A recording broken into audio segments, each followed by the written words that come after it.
Hey, welcome back. And we're back to season 6. At least I hope we are. But, oh man. Let me look at that shot one more time. New season, new equipment, new recording methods. Oop, I just got out of work, took me a fresh bath, and then we got me some nice shirts. Got the right angle and everything. So, let's get started with this. So, I'm gonna get that ready. I still can't believe you're letting me stay here as your pupil after everything I did. Wait, pupil? What the f? She has a pupil already? Wait a second, like Celestia's pupil, right? Just like the way Twilight was Celestia's pupil? What? Why do you have a pupil already, or did Celestia have a pupil at that age too? Cause damn. Okay, that makes sense. A pupil. I don't know, man. Does she really need to be tutored? Remember, she just went up against like what we call equivalent to a god with no problem. So does she really need to be tutored? I mean, the only thing she needs to be tutored is probably the friendship, but everything else she kind of conquers. If she like fulfills whatever she is, she could become an amazing leader. I'm saying probably even better than Twilight, Celestia, and Luna, all the other coins, just because her dedication of something. As far as being my pupil goes, I was just trying to figure out what your first friendship lesson should be. Teaching friendship like that can be very like overwhelming. You should actually start with the basics of the 6 elements of harmony. I don't know why she like skipped over that. That seemed like a not Twilight thing to do. She knows the elements of harmony now, so there's no points to just kindness, all that good stuff. That makes good friends right there. Like how I'm a big hero there, for example. I'm gonna kill him! And what's that face? You mean you're a big loser? You didn't do jack. I guess he does have his moments. He did save the Equestria Games or whatever with that big fire thing. So he did have his moments, but still, he's still useless. In the Crystal Whoa. Empire, That's so cool. This is totally Greekish. The Crystal Empire is probably based off of Greek, whatever, and Greek art. That's definitely Greekish, and I like that. then they all share the light and joy they feel, feeding it into the crystal that joins with the heart and increases its power. So wait, what?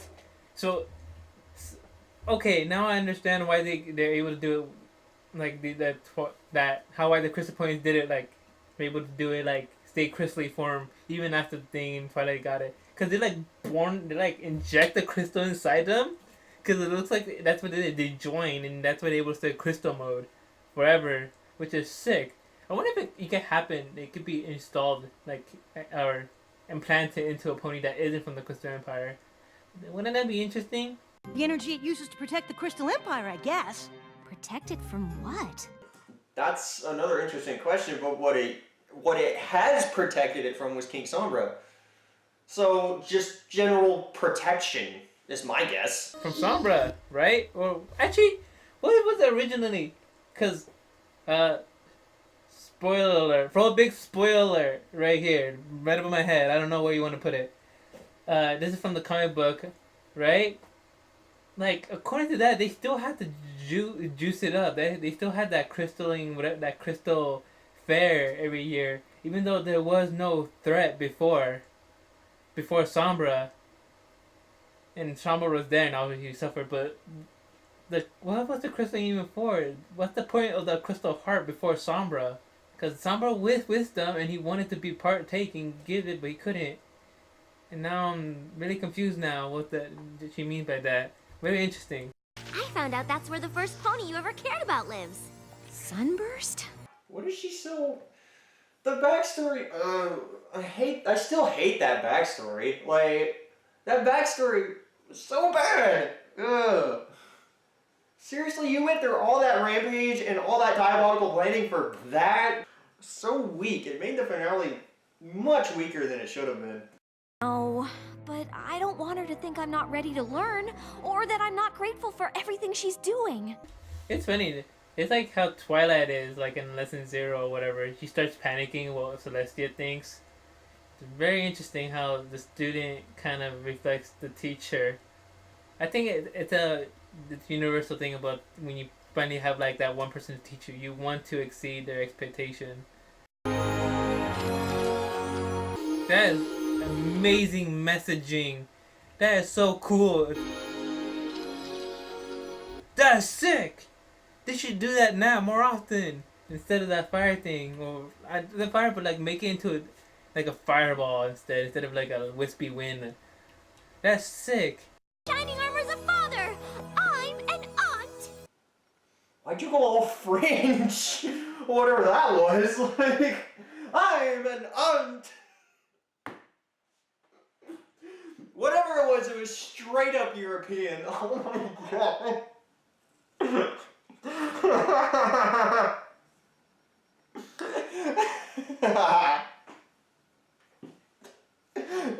That was great. That was hilarious. She says aunt. I'm an aunt. Aunt. I say aunt is. I hate you, aunt. I hate saying it in English. I say tia, which means aunt or aunt or whatever how you say it. Reuniting with Sunburst. Great. Talk to her. Most problems arise by someone not talking to another, and that's a. Then again, the fact that it's happening to Twilight from a pupil could make things interesting, but let's see. Thank you, Spike. That's the one thing Spike's good at, is like encouraging people to like, hey, do it. Like, just get it. Just do just do it.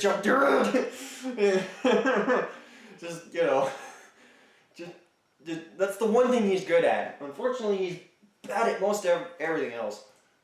When it's not centered on him, he's fine. Actually, Twilight, I am a little worried about meeting Sunburst. Oh, trust me. I know what it's like to see old friends, but I'll be right there to help things along. Listening is part of being a teacher. Listening. I know. I have real students I teach. Man, Shining almost looks like he been like went to the beach, came back, and like had like a few rounds of alcohol, and he's like, oh yeah, gotta do this. He looks that bad. Father is amazing and wonderful and amazing and confusing and amazing. And amazing. Did he say amazing? I'm pretty sure he did. You've already done the work for Starlight's lesson with this list. All we have to do is follow it. Spike, you're a genius. Spike's an idiot. I understand, like, being afraid to meet. Like, that's actually a good reason for her to not want to meet him. It's because she's not exactly thrilled to be like, so guess what I did growing up? I manipulated an entire village for years, or what we can assume could be years, and yeah, I wouldn't exactly be looking forward to telling my friend about that either.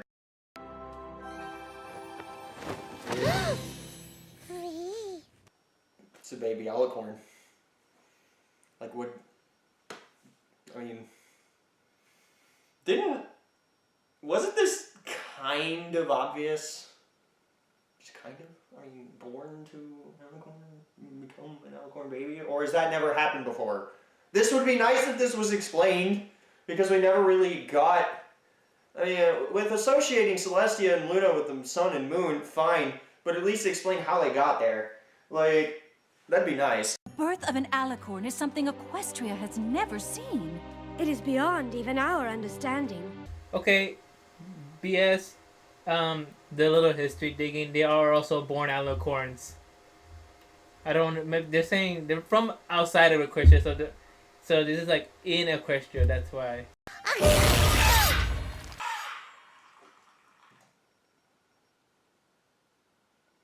Okay. Whoa. No wonder they have not slept. Alright. Righty then. That's great. Dude, he lives in like in a potion shop. That's what it reminds me of, that house. Of course, Starlight. My goodness, it's been a long time. Love his voice, for one. It sounds extraordinarily familiar, actually, so I'm gonna have to look it up after this, which I can't because there's no internet in here now. But this is a really his behavior is already intriguing. He's not that important, is he? Man, he looks like one of those guys that study and study and study and never get anywhere, like a Moon Dancer. Even though she has the same knowledge as Twilight, and probably he does, then he too.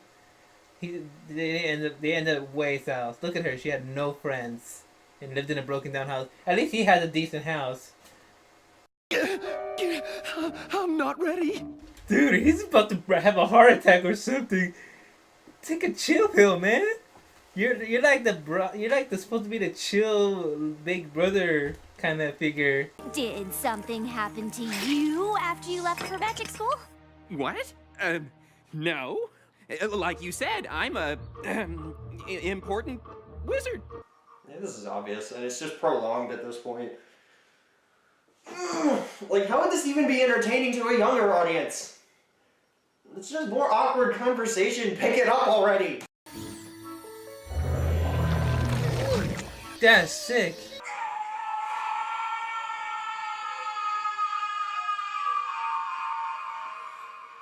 Oh no!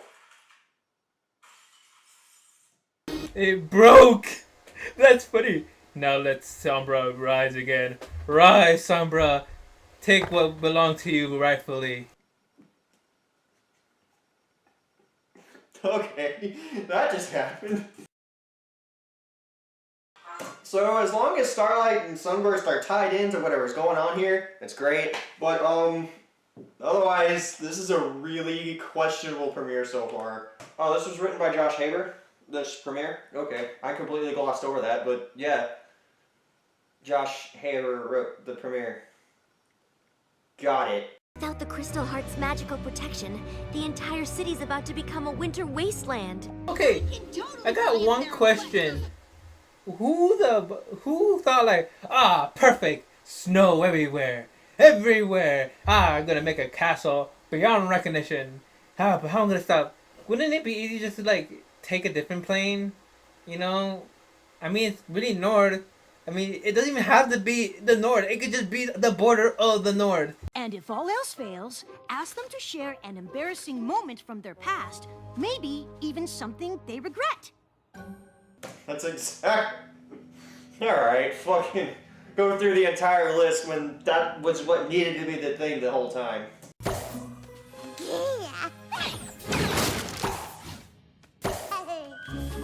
Wow, her magic is ridiculous! I love this randomosity! And she already takes after Pinkie Pie. Ouch! Hold up. Damn.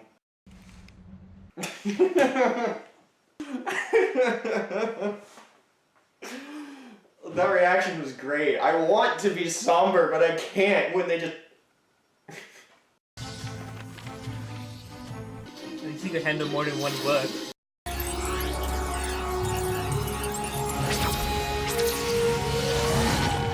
Yes, there's one way to fix Crystal Heart, and it's called Gorilla Glue. Oh, look at that. That's really beautiful. Freaking Rainbow Day!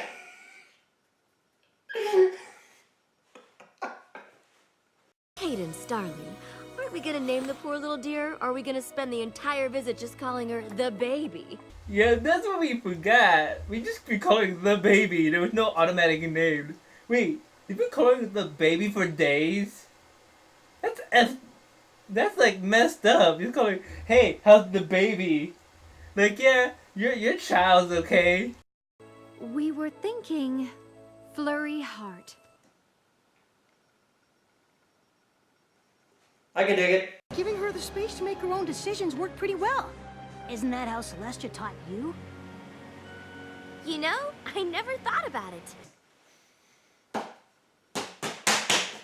Why? That's so simple! Oh, what do you mean you never thought about it? I know you're one to immediately go to lists and books whenever it comes to something doing stuff, but you went through this with Celestia not long ago! And this never crossed your mind! Are you serious? Ugh.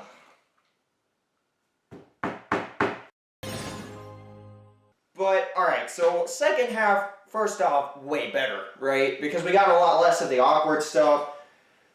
The first, they're obviously grasping at straws when it comes to setups now. And it's really, I hate seeing that.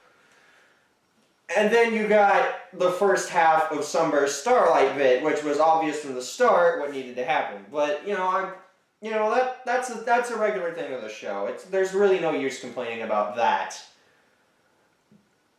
But what should already be obvious is this show was surprisingly good at avoiding what was already obvious. Especially throughout season 3 and 4, I feel. So the story is mainly what I'm criticizing here. The animation was actually pretty good. I really enjoyed this animation, and there was a lot to it. It was inconsistent in places, but considering the story that they had to tackle here, I can let that go. What I can't let go, oh my god, that last line, one of them. Isn't that the way Princess Celestia taught you, giving you space? No now, obviously, what bothers me that bothers me in two ways. Not only did that never cross her mind, which is very, very odd. She's one that, sure, would go to the books first, but wouldn't she think, okay, how did Celestia teach me? And how can I apply that to how I would teach Starlight Glimmer? You know? That's what should be going through her mind first, and Celestia apparently didn't even cross her mind. Like, she tried to tackle it, all on her own. Which is a Twilight thing to do, for sure. That's not out of character. But the fact that that's never crossed her mind is also out of character. Is out of character. So it's how do you mess with that? I definitely do not envy the guy who had to write this, who was apparently Josh Haber, because that give this premise. I mean, for what it's good in areas, and then in other areas it's just How do I like it? Still don't like the baby. It's still annoying to me. Very annoying. Whew. But it was a pretty good show. Overall, I loved it. All sequential, even some of the moments. Spec has 3. Let's see how many he can get this season. Because I really want to hate him so much. I love hating Spike. That's it. That's pretty much it. But I love this. The perfect intro. Maybe a little too much intro, but it was a little over exaggerated. But season premiere, I guess there's no way to explain. So, out of all the way how Xperia reuniting friends, also using his skills that they set it up that he's not a wizard and everything. It really made the show unique. There are really two sides of two different sides of the same coin. And that's how they are. So even though she might not, know every spell he does, and she could perform it. So that's very unique, and I like that. And having, the baby as the key, not the main focus, the key to fixing the situation was really a really nice touch, though. And having the epic battles, the epic cloud battle with Celestia really show that not even the gods could stop the weather. So that's very interesting. Overall, I have to give it an 8 out of 10. It wasn't the best season. It wasn't a really good, a lot of moments they have a sneeze and it reflected right into that book. Or, just that moment. A few other moments really ticked me off. But I think that went really well. And I'll see you guys in the next episode and see how everything goes. Bye-bye.